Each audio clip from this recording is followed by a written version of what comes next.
question concerns that law that you just cited, that 1977 law. The question is about Brazil, the 50% tariffs on Brazil.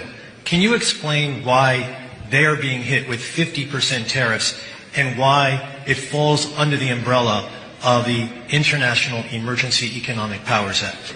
Certainly. Happy to do that. Now, to be really specific about Brazil, there's actually two regimes at place right here. There's the reciprocal tariff rate of 10% on Brazil, which everyone in the world has, which we're trying to do to control the global trade deficit, which is a huge problem for us.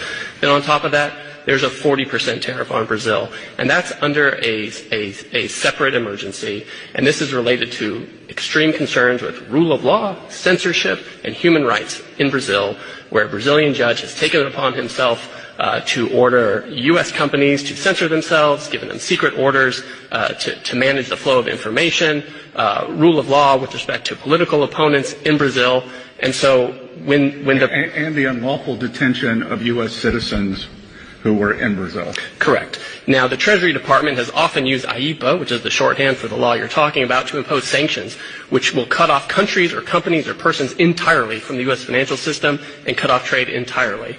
If the president can cut off trade entirely, he can certainly impose a tariff, which is a lesser measure than a full sanction.